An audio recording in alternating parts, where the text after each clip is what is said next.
తన్ని తన్ని గోల్లో వేస్తున్నట్టు అనిపించింది. అట్లా అనిపించింది. మాధవీలత గారు నిన్న అక్కడ ఒక మహిళకు హిజాబ్ తీయడం ఇదంతా కూడా ప్రతిపక్షాలు మీ మీద విమర్శలు చేస్తున్నా దానికి సంబంధించిన కేసు కూడా నమోదైనట్టు ఎందుకు తీయాల్సి వచ్చింది, అసలు అది తీయడం కరెక్టేనా అని ప్రశ్నిస్తున్నారు చాలా మంది. అంటే పని చేద్దాం ఆయన, మనము దుబాయ్లకు ఫారిన్ కంట్రీలకు వెళుతూ ఉంటారు కదా, వాళ్ళకు కూడా చెప్దాం ఇట్లే, మేము ఇమిగ్రేషన్ ఆఫీసర్లకి మేము హిజాబులు తీయము, మీరు ఇమిగ్రేషన్ ఆఫీసర్లు మమ్మల్ని ఇట్లనే జస్ట్ పాస్పోర్ట్ చూసి ఫారిన్ కంట్రీలకు పంపించేయండి అని వాళ్ళకు కూడా పిటిషన్ అపోజిషన్ పార్టీలు పెడితే సరిపోయింది కదా. ఎలక్షన్ అంటే ఏంటి? పబ్లిక్ ప్లేస్, డెమోక్రసీ, అందరూ వాళ్ళ ఓటుని ఐడెంటిటీని రికగ్నైజ్ చేయాలి. అది చెయ్యకుండా అది రిలీజియస్ ప్లేస్ కాదు కదా.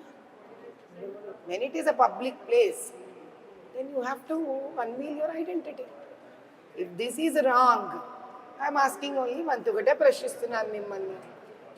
పబ్లిక్ ప్లేస్లో ఒక సెక్యూర్డ్ ఎన్విరాన్మెంట్లో పోలీస్ బందోబస్తు పెట్టి ఈవీఎంలు ఉన్న స్థానంలో ఎవరు వస్తున్నారో ఎవరు పోతున్నారో తెలియకుండా ఒకళ్ళు వ్యక్తులు తిరుగుతూ ఉంటే ఇంకా అది సురక్షితమైన స్థలం ఎట్లయ్యింది? రెండోది, అట్లాంటప్పుడు అన్ని పాస్పోర్ట్ ఆఫీసులలో ఇమిగ్రేషన్ సెంటర్స్లో ఎవరిని ఫేస్ మాస్క్ తీయకుండానే చేతిలో ఏ ఐడెంటిటీ తెస్తే ఆ ఐడెంటిటీ చూసి పంపించేసేమనండి, అంతే. అంతకని అడగడానికి ఏం లేదు. కానీ అభ్యర్థిగా గతంలో కూడా చూసాం, హిజాబ్కు సంబంధించి దేశవ్యాప్తంగా చాలా చర్చ జరిగే స్కూళ్ళల్లో కాలేజీలలో అటువంటిది గుర్తుండి ఒక అభ్యర్థి, అది కూడా నేషనల్ పార్టీ అభ్యర్థి తీయడం ఏంటి అని చెప్పి కేసులు కూడా నమోదైనట్టు. కేసుల మీద ఏ విధంగా ముందుకెళ్తున్నారు మేడం? కేసులదే ఉందయ్యా, ఖాళీగా పడున్నారు వాళ్ళు, పనా పాటనా.